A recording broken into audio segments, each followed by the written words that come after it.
সাধাৰণতে দেখা পোৱা যায় যে ৰাজ্য চৰকাৰেই হোক বা কেন্দ্ৰীয় চৰকাৰেই হোক বিভিন্ন সময়ত কেন্দ্ৰীয় চৰকাৰ বা ৰাজ্য চৰকাৰে চৰকাৰী সম্পদ বিক্ৰী কৰা বা ব্যক্তিগত খণ্ডক গতাই দিয়াৰ কথা বিভিন্ন সময়ত সংবাদ মাধ্যমত প্ৰচাৰ লাভ কৰে।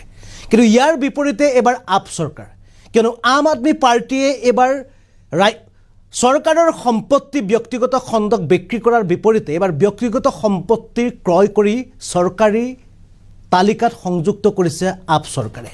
আমি জনাই আছো এটা গুৰুত্বপূৰ্ণ খবৰ। হুতৰ বিপৰীতে আপ চৰকাৰে ব্যক্তিগত খণ্ডক সম্পদ বিক্ৰী কৰাৰ মাজতে এক ভাল খবৰ। আপ চৰকাৰে অধিগ্ৰহণ কৰিলে ব্যক্তিগত খণ্ডৰ বিদ্যুৎ প্ৰকল্প। ব্যক্তিগত খণ্ডৰ পৰা চৰকাৰে ক্ৰয় কৰিলে তাপ বিদ্যুৎ প্ৰকল্প।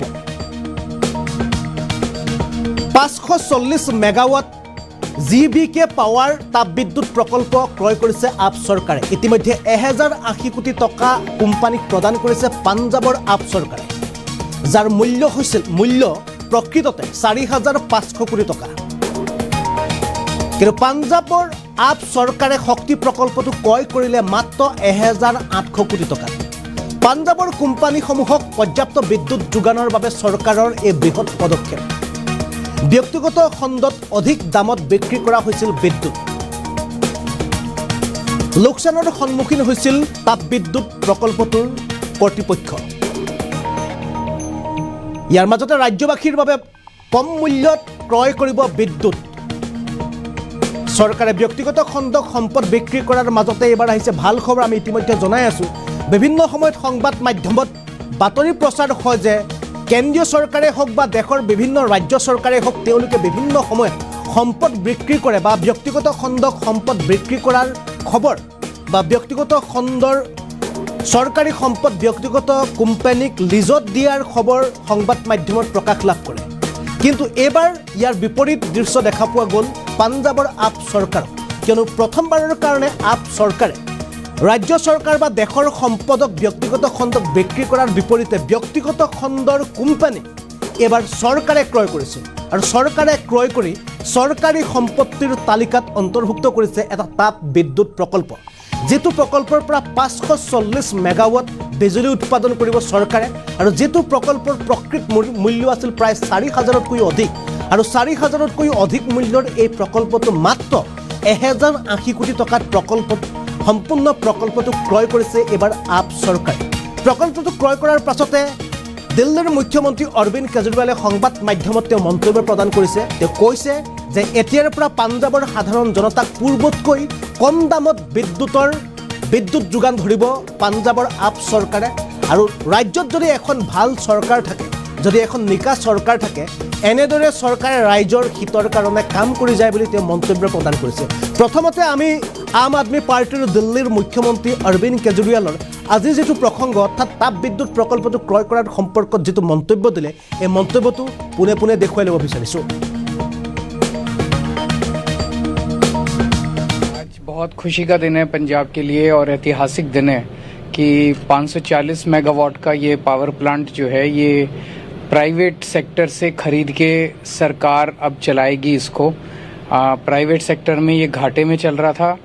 प्राइवेट सेक्टर में जो बिजली प्रोड्यूस हो रही थी वो बहुत महंगी थी। तो अभी तक देश में जो विचारधारा चल रही थी और देश में जो फैशन चल रहा था वो इसके बिल्कुल उल्टा था।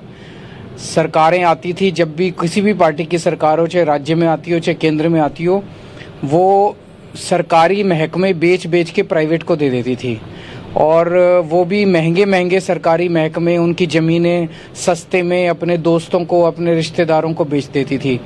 अभी तक माहौल ये था कि 4000 करोड़ का अगर कोई सरकारी महकमा था उसको 1000 करोड़ में बेच देती थी सरकारें और उसमें खूब पैसे कमाते थे। ये पहली बार उल्टा हुआ है कि एक सरकार आई है जिसने प्राइवेट सेक्टर से खरीद के अब सरकारी महकमा वो चलेगा, एफिशिएंट चलेगा, जो सारी कैलकुलेशन की गई है प्रॉफिट में चलेगा, बिजली सस्ती पैदा होगी, वो सारी कैलकुलेशन की गई है। और सबसे बड़ी बात है कि आज अगर 540 मेगावाट का एक प्लांट इतना बड़ा लगाया जाए तो कम से कम 4500 करोड़ का पड़ेगा और हमने ये 1000 करोड़ में खरीदा है। तो यही दिखाता है कि एक ईमानदार सरकार के आने से लोगों को कितना फ़ायदा होता है। आज बहुत खुशी का दिन है पंजाब के लिए। আৰু এয়া আছিল দিল্লীৰ মুখ্যমন্ত্ৰী আম আদমি পাৰ্টিৰ মুখ্যমন্ত্ৰী দিল্লীৰ অৰবিন্দ কেজৰিৱালৰ মন্তব্য, কিয়নো আজিৰ দিনটোত পাঞ্জাৱ চৰকাৰে ইতিমধ্যে এটা তাপ বিদ্যুৎ প্ৰকল্প ক্ৰয় কৰিছে আৰু যিটো প্ৰকল্প ক্ৰয় কৰি ইতিমধ্যে চৰকাৰী সম্পত্তিৰ তালিকাত অন্তৰ্ভুক্ত কৰিছে এটা ব্যক্তিগত তাপ বিদ্যুৎ প্ৰকল্প।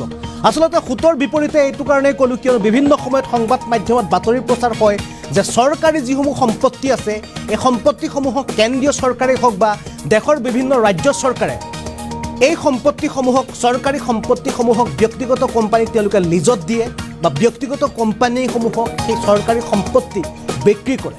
কিন্তু ইয়াৰ বিপৰীতে দেখা পোৱা গ'ল যে পাঞ্জাৱ চৰকাৰে আজি তেওঁলোকে ব্যক্তিগত সম্পত্তি অৰ্থাৎ এটা তাপ বিদ্যুৎ প্ৰকল্পক তেওঁলোকে ক্ৰয় কৰিছে আৰু ক্ৰয় কৰি এই তাপ বিদ্যুৎ প্ৰকল্পটো চৰকাৰী সম্পত্তিৰ তালিকাত অন্তৰ্ভুক্ত কৰিছে। সঁচাকৈ এটা ভাল খবৰ, কিয়নো যি সময়ত সম্পদ বিক্ৰীৰ অঘোষিত প্ৰতিযোগিতা চলি আছিল দেশত, তাৰ বিপৰীতে আপ চৰকাৰে সঁচাকৈ এটা ব্যক্তিগত খণ্ডৰ তাপ বিদ্যুৎ প্ৰকল্প ক্ৰয় কৰি দেশৰ জনতাৰ বাবে, ৰাজ্যৰ জনতাৰ বাবে অতি কম দামত বিদ্যুতৰ মূল্য অৰ্থাৎ অতি কম দামত বিদ্যুতৰ মাচুল বা বিদ্যুৎ যোগান ধৰিব পাৰিম বুলি অৰবিন্দ কেজৰিৱালে তেওঁৰ মন্তব্যত ইতিমধ্যে প্ৰদান কৰিছে।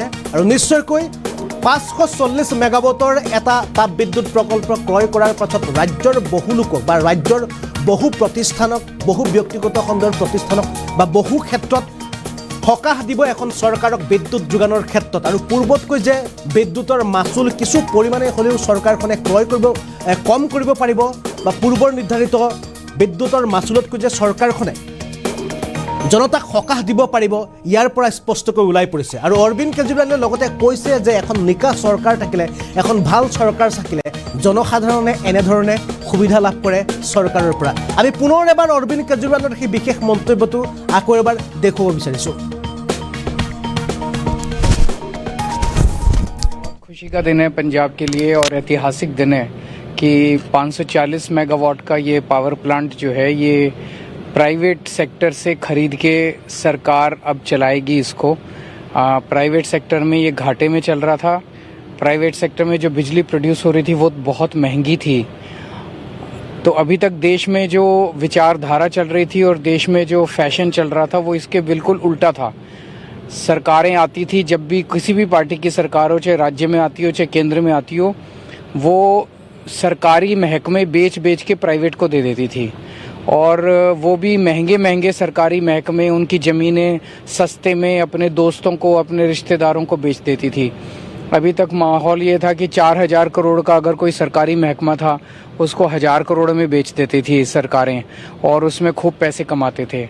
ये पहली बार उल्टा हुआ है कि एक सरकार आई है जिसने प्राइवेट सेक्टर से खरीद के अब सरकारी महकमा वो चलेगा, एफिशिएंट चलेगा, जो सारी कैलकुलेशन की गई है प्रॉफिट में चलेगा, बिजली सस्ती पैदा होगी, वो सारी कैलकुलेशन की गई है। और सबसे बड़ी बात है कि आज अगर 540 मेगावाट का एक प्लांट इतना बड़ा लगाया जाए तो कम से कम 4500 करोड़ का पड़ेगा और हमने ये 1000 करोड़ में खरीदा है।